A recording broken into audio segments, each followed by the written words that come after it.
மதுரையில் மாவட்ட தேர்தல் அலுவலர் பிரவீன்குமார் தெரிவித்ததாவது, தொகுதிகளுக்கு கூட நேற்று அறிவிப்பை அடிப்படையில் வருகின்ற 30/3/2026 கெஜெட் நோட்டிபிகேஷன் வழங்கப்படும். அந்த தேதி முதல் 6/4/2026 வரை வேட்புமனு தாக்கல் செய்யறதுக்கு வேட்பாளர்களுக்கு வாய்ப்பு இருக்கும். தேர்தல் ஆணையம் நியமிக்கப்படும் அப்சர்வர்களுடைய முன்னிலையில் அந்தந்த சட்டமன்ற தொகுதியுடைய தேர்தல் நடத்தும் அலுவலர்களுடைய தலைமையில் வேட்பு மனுகளுடைய ஸ்க்ரூட்டினி 7/4/2026 நடக்கும். 9/4/2026 வரை தாக்கல் செய்த வேட்பு மனுகள் விட்ராவல் பண்றதுக்கு தேர்தல் ஆணையம் வாய்ப்பு கொடுத்திருக்கு. மதுரை மாவட்டத்தில் இருக்கக்கூடிய 10 சட்டமன்ற தொகுதிகளுக்கு கூட 23/4/2026 வாக்கு தேதி என்ற ஒரு அறிவிப்பை நேற்று தினம் தேர்தல் ஆணையம் அறிவிச்சிருக்காங்க. 4/5/2026 10 சட்டமன்ற தொகுதிக்கும் கூட கவுண்டிங் நடக்கும். மதுரை மாவட்ட நிர்வாகம் மற்றும் தேர்தல் ஆணையத்துடைய அறிவுரைக்கிணங்க அனைத்து முன்னெச்சரிக்கை நடவடிக்கைகள் தேர்தல் ஆணையத்திலிருந்து எடுத்திருக்கோம். சிறப்பா நேற்று மாலை 15/3/2026 உடனடிய அறிவிப்பை வெளிப்படுத்தின பிறகு மதுரை மாவட்டத்தில் இருக்கக்கூடிய 10 சட்டமன்ற பகுதிகளில் கூட தேர்தல் நடத்தை விதிகள் அமலுக்கு வந்திருக்கு. அந்த அடிப்படையில் மதுரை மாவட்டத்தில் இருக்கக்கூடிய 10 சட்டமன்ற தொகுதிகளுக்கும் ஒவ்வொரு சட்டமன்ற தொகுதிக்கு 9 எண்ணிக்கை அடிப்படையில் 90 பறக்கும் படைகள் ஃப்ளையிங் ஸ்குவாட்ஸ் டீம்ஸ்கள் கான்ஸ்டியூட் பண்ணியிருக்கோம். மிக முக்கியமா வெளி டிஸ்ட்ரிக்ட்ஸ்ல இருந்து உள்ள வரக்கூடிய வெஹிக்கிள்ஸ்களுக்கும் ஆர்டீரியல் ரோட்ஸ்களில் வரக்கூடிய வாகனங்கள் பரிசோதனை செய்யறதுக்காக ஒவ்வொரு சட்டமன்ற தொகுதிக்கு 3 மற்றும் 3 ஷிஃப்ட் என்ற அடிப்படையில் ஒரு சட்டமன்ற தொகுதிக்கு 9 எண்ணிக்கையில் ஒட்டு மதுரை மாவட்டத்தில் 90 நம்பர்ஸ்ல 90 எண்ணிக்கையில் ஸ்டாட்டிக் சர்வலன்ஸ் டீம் வச்சிருக்கோம்.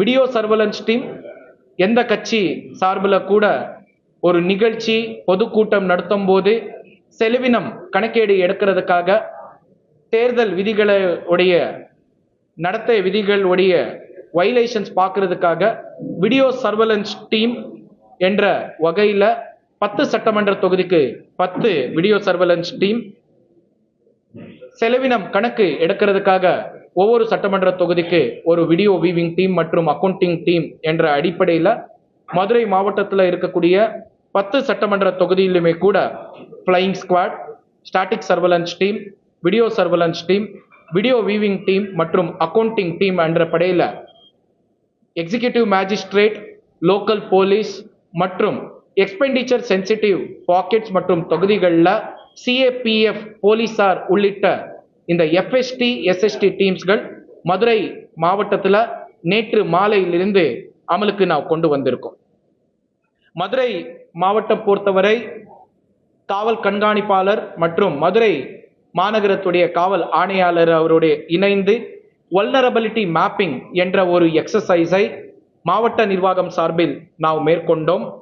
அந்த அடிப்படையில் போன சில தேர்தலுக்கு முன்பு 10% கீழே வாக்குப்பதிவு ஆயிருக்கக்கூடிய சில கிரிட்டிக்கல் போலிங் ஸ்டேஷன்ஸ்கள் நாம் தேர்வு பண்ணியிருக்கோம். அந்த கிரிட்டிக்கல் போலிங் ஸ்டேஷன்ஸ்களுக்கும் வல்னரபிள் போலிங் லொகேஷன்ஸ்களுக்கும் தேர்தல் ஆணையத்துடைய அறிவுரைக்கிணங்க சிஏபிஎஃப் பர்சோனல்ஸ், வெப்காஸ்டிங் போன்ற மைக்ரோ அப்சர்வர் போன்ற அனைத்து வசதிகள் ஏற்பாடு பண்ணுவோம். இந்த வாட்டி தேர்தல் ஆணையம் மதுரை மாவட்டத்தில் இருக்கக்கூடிய அனைத்து வாக்குச்சாவடி மையங்களுக்கு கூட 100% வெப்காஸ்டிங் என்ற ஒரு அறிவுரை கொடுத்திருக்காங்க.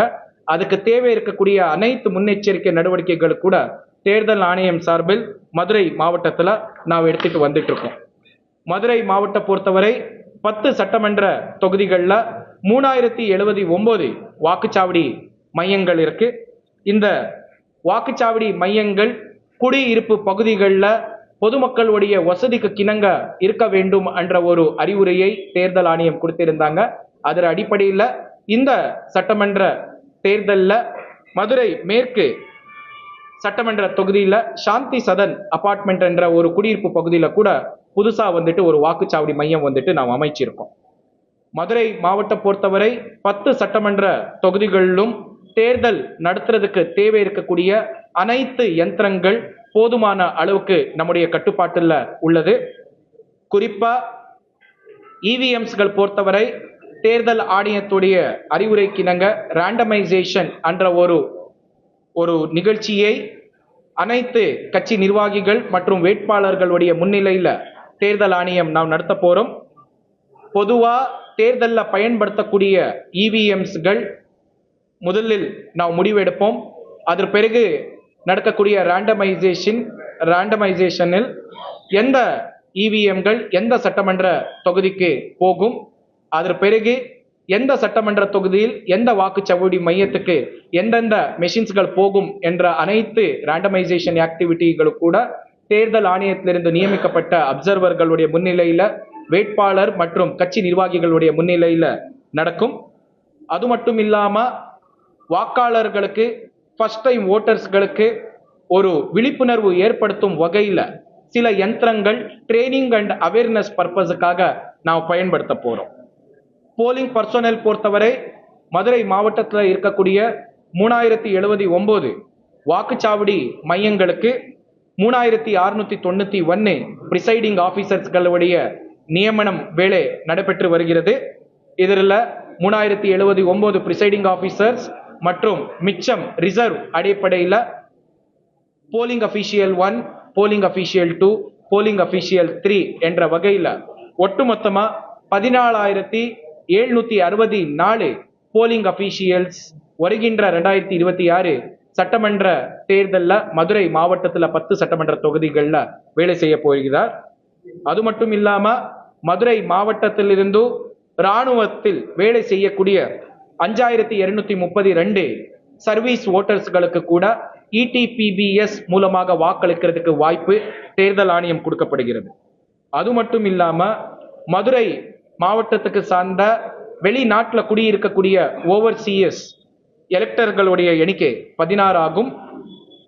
போன பாராளுமன்ற தேர்தலில் 85 வயசுக்கு மேற்பட்டோர்களுக்கு வீட்டிலேயே வாக்களிக்கிறதுக்காக ஒரு நவீன வசதியை தேர்தல் ஆணையம் கொடுத்தார்கள்.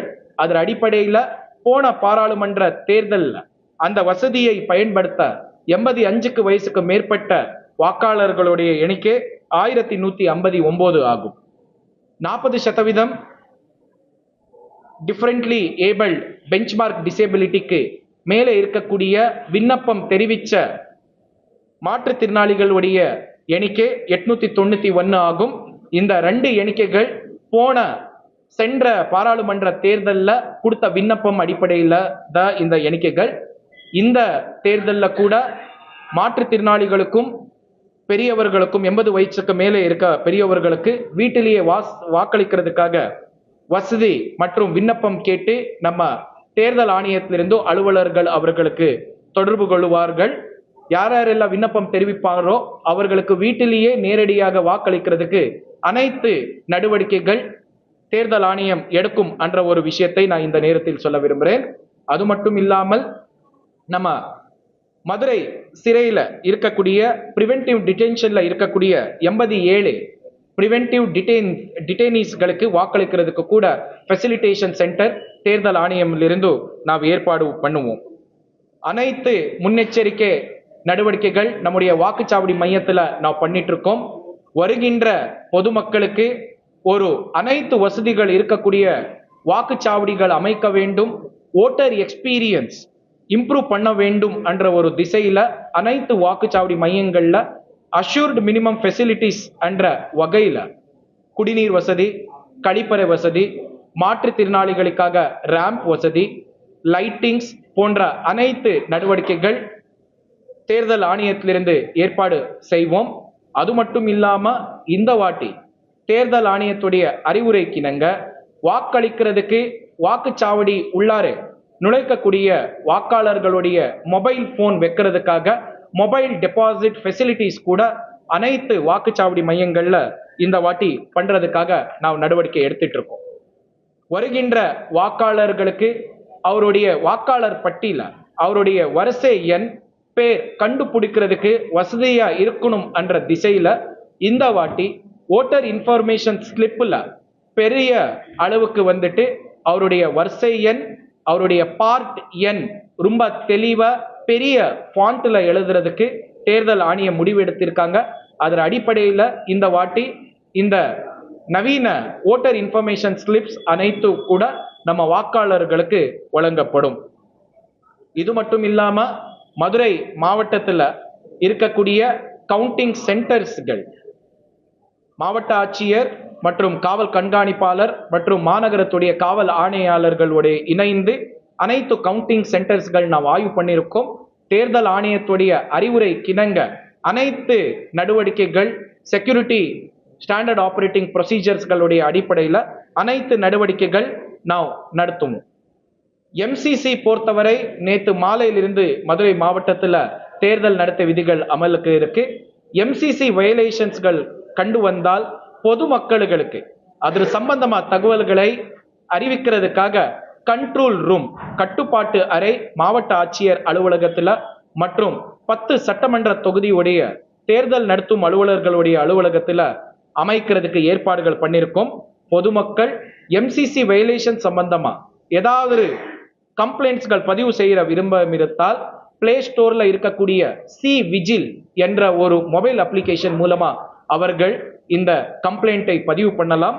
அது இல்லாமல் மதுரை மாவட்டத்துக்கு டால் ஃப்ரீ எண் 1804254268 டோல் ஃப்ரீ நம்பர் 1800425426 இது மட்டும் இல்லாம லேண்ட்லைன் நம்பர்ஸ்கள் 5 எண்ணிக்கையில் 045225301115 இந்த டோல் ஃப்ரீ மற்றும் லேண்ட்லைன் நம்பர்ஸ்கள் நம்முடைய கட்டுப்பாட்டு அறையில் 24/7 டெப்டி கலெக்டர் உடைய தலைமையில் குழு அமைச்சு நாம் கண்காணிக்கிறதுக்கு முயற்சி எடுத்திருக்கோம்.